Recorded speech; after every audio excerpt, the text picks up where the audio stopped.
अध्याय 14 प्रकृति के 3 गुण। भगवान ने कहा, अब मैं तुमसे समस्त ज्ञानों में सर्वश्रेष्ठ इस परम ज्ञान को पुनः कहूंगा, जिसे जान लेने पर समस्त मुनियों ने परम सिद्धि प्राप्त की है। इस ज्ञान में स्थिर होकर मनुष्य मेरी जैसी दिव्य प्रकृति को प्राप्त कर सकता है। इस प्रकार स्थित हो जाने पर वह न तो सृष्टि के समय उत्पन्न होता है और न प्रलय के समय विचलित होता है। हे भरत पुत्र, ब्रह्म नामक समग्र भौतिक वस्तु जन्म का स्रोत है और मैं इसी ब्रह्म को गर्भस्थ करता हूँ, जिससे समस्त जीवों का जन्म संभव होता है। हे कुंती पुत्र, तुम यह समझ लो कि समस्त प्रकार की जीव योनियां इस भौतिक प्रकृति में जन्म द्वारा संभव हैं और मैं उनका बीज प्रदाता पिता हूँ। भौतिक प्रकृति 3 गुणों से युक्त है। ये हैं सतो, रजो तथा तमोगुण। हे महाबाहु अर्जुन, जब शाश्वत जीव प्रकृति के संसर्ग में आता है तो वह इन गुणों से बंध जाता है। हे निष्पाप, सतोगुण अन्य गुणों की अपेक्षा अधिक शुद्ध होने के कारण प्रकाश प्रदान करने वाला और मनुष्यों को सारे पाप कर्मों से मुक्त करने वाला है। जो लोग इस गुण में स्थित होते हैं वे सुख तथा ज्ञान के भाव से बंध जाते हैं। हे कुंती पुत्र, रजोगुण की उत्पत्ति असीम आकांक्षाओं तथा तृष्णाओं से होती है और इसी के कारण से यह देहधारी जीव सकाम कर्मों से बंध जाता है। हे भरत पुत्र, तुम जान लो कि अज्ञान से उत्पन्न तमोगुण समस्त देहधारी जीवों का मोह है। इस गुण के प्रतिफल पागलपन, आलस तथा नींद हैं, जो बद्ध जीव को बांधते हैं। हे भरत पुत्र, सतोगुण मनुष्य को सुख से बांधता है, रजोगुण सकाम कर्म से बांधता है और तमोगुण मनुष्य के ज्ञान को ढककर उसे पागलपन से बांधता है। हे भरत पुत्र, कभी कभी सतोगुण रजोगुण तथा तमोगुण को परास्त करके प्रधान बन जाता है, तो कभी रजोगुण सतोगुण तथा तमोगुणों को परास्त कर देता है और कभी ऐसा होता है कि तमोगुण सतो तथा रजोगुणों को परास्त कर देता है। इस प्रकार श्रेष्ठता के लिए निरंतर स्पर्धा चलती रहती है। सतोगुण की अभिव्यक्ति को तभी अनुभव किया जा सकता है जब शरीर के सारे द्वार ज्ञान के प्रकाश से प्रकाशित होते हैं।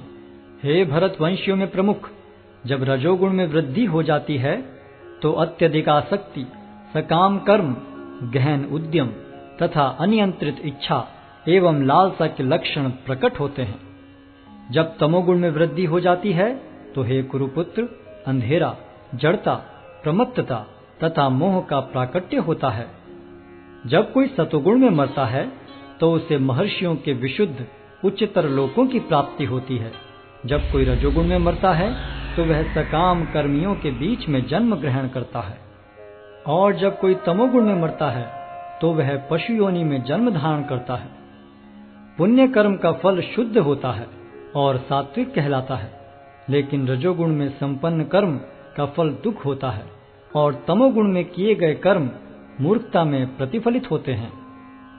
सतोगुण से वास्तविक ज्ञान उत्पन्न होता है, रजोगुण से लोभ उत्पन्न होता है और तमोगुण से अज्ञान, प्रमाद और मोह उत्पन्न होते हैं। सतोगुणी व्यक्ति क्रमशः उच्च लोकों को ऊपर जाते हैं, रजोगुणी इसी पृथ्वीलोक में रह जाते हैं और जो अत्यंत गर्हित तमोगुण में स्थित हैं वे नीचे नरक लोकों को जाते हैं।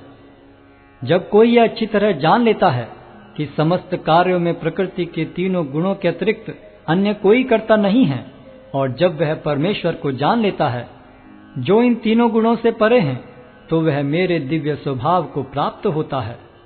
जब देहधारी जीव भौतिक शरीर से संबद्ध इन 3 गुणों को लांघने में समर्थ होता है तो वह जन्म, मृत्यु, बुढ़ापा तथा उनके कष्टों से मुक्त हो सकता है और इसी जीवन में अमृत का भोग कर सकता है। अर्जुन ने पूछा, हे भगवान, जो इन 3 गुणों से परे हैं वह किन लक्षणों के द्वारा जाना जाता है? उसका आचरण कैसा होता है और वह प्रकृति के गुणों को किस प्रकार लांघता है? भगवान ने कहा, हे पांडुपुत्र, जो प्रकाश, आसक्ति तथा मोह के उपस्थित होने पर न तो उनसे घृणा करता है और न लुप्त हो जाने पर उनकी इच्छा करता है, जो भौतिक गुणों की इन समस्त प्रतिक्रियाओं से निश्चल तथा विचलित रहता है और यह जानकर कि केवल गुण ही क्रियाशील हैं, उदासीन तथा दिव्य बना रहता है, जो अपने आप में स्थित है और सुख तथा दुख को एक समान मानता है, जो मिट्टी के ढेले, पत्थर एवं स्वर्ण के टुकड़े को समान दृष्टि से देखता है, जो अनुकूल तथा प्रतिकूल के प्रति समान बना रहता है, जो धीर है और प्रशंसा तथा बुराई, मान तथा अपमान में समान भाव से रहता है, जो शत्रु तथा मित्र के साथ समान व्यवहार करता है और जिसने सारे भौतिक कार्यों का परित्याग कर दिया है, ऐसे व्यक्ति को प्रकृति के गुणों से अतीत कहते हैं। जो समस्त परिस्थितियों में अविचलित भाव से पूर्ण भक्ति में प्रवृत्त होता है, वह तुरंत ही प्रकृति के गुणों को लांघ जाता है और इस प्रकार ब्रह्म के स्तर तक पहुंच जाता है। और मैं ही उस निराकार ब्रह्म का आश्रय हूँ, जो अमर्त्य, अविनाशी तथा शाश्वत है और चरम सुख का स्वाभाविक पद है।